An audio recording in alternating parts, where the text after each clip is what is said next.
Pada Bapak Prabowo, Presiden baru kami, tolong kami Pak di Myanmar Pak, kami disekap, disiksa Pak, tolong Pak, tolong Pak, tolong Pak, kami disekap, disiksa, disetrum, Kita dihakimi Pak, tolong Pak, kami sudah tidak kuat di sini Pak, ini udah 2 tahun, semua kita tekan Pak, tolong Pak.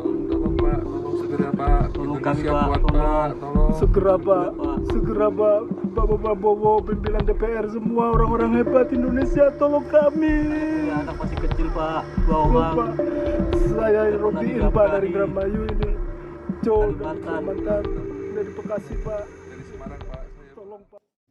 Pemulangan puluhan warga negara Indonesia korban tindak pidana perdagangan orang dari Myanmar seharusnya menjadi peringatan keras bagi pemerintah Indonesia bahwa perlindungan terhadap warga negara di luar negeri harus semakin diperkuat.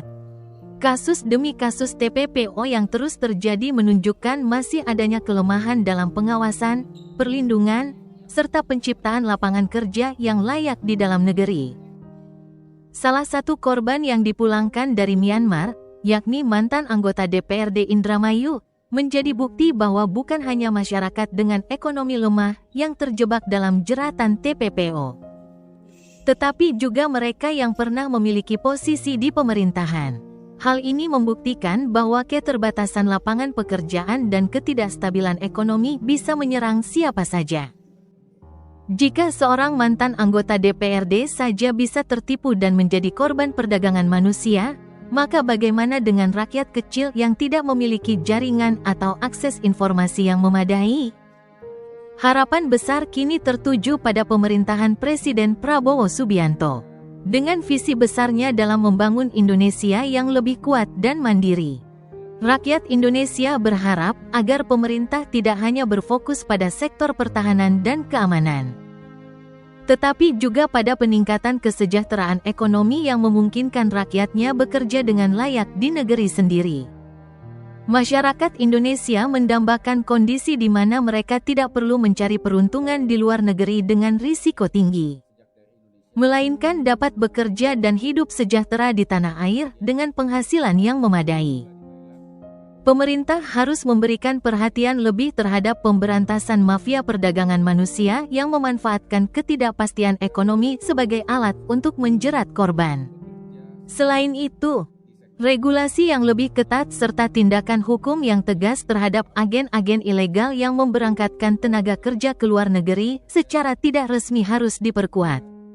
Tidak hanya itu, pemerintah juga harus aktif dalam melakukan diplomasi dengan negara-negara tujuan tenaga kerja agar WNI yang bekerja di luar negeri mendapatkan perlindungan yang lebih baik.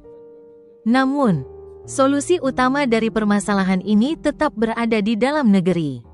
Pemerintah harus memastikan bahwa program-program pembangunan ekonomi yang dirancang benar-benar bisa menyerap tenaga kerja dalam jumlah besar dengan gaji yang kompetitif. Investasi dalam sektor industri, teknologi, dan pertanian modern perlu ditingkatkan agar lebih banyak peluang kerja terbuka bagi masyarakat. Selain itu, pendidikan dan pelatihan keterampilan kerja juga harus ditingkatkan agar sumber daya manusia Indonesia memiliki daya saing yang tinggi di pasar tenaga kerja. Jika kebijakan yang diambil oleh pemerintahan Prabowo mampu menciptakan kondisi ekonomi yang lebih baik dan memberikan jaminan kesejahteraan kepada rakyatnya, maka tidak akan ada lagi cerita memilukan tentang WNI yang menjadi korban TPPO di luar negeri. Dengan strategi yang tepat, kerjasama antara pemerintah, sektor swasta, serta masyarakat, Indonesia bisa menjadi negara yang tidak hanya mandiri dalam hal pertahanan, tetapi juga dalam ekonomi dan kesejahteraan rakyatnya. Semoga ke depan, rakyat Indonesia tidak lagi dipaksa meninggalkan tanah air demi mencari nafkah dengan risiko tinggi. Sebaliknya, mereka bisa membangun masa depan yang cerah di negeri sendiri, dengan kehidupan yang lebih sejahtera dan bermartabat. Mereka tiba pada malam ini dalam 2 penerbangan. Total ada 46 yang berasal dari 9 provinsi. mayoritas yang paling banyak itu dari Sumatera Utara, kemudian Jawa Barat, ya, Sulawesi Utara, Jakarta, dan kemudian yang lain provinsi yang lain. Jadi ini adalah upaya yang panjang ya, dari pemerintah Indonesia untuk bisa memulangkan mereka.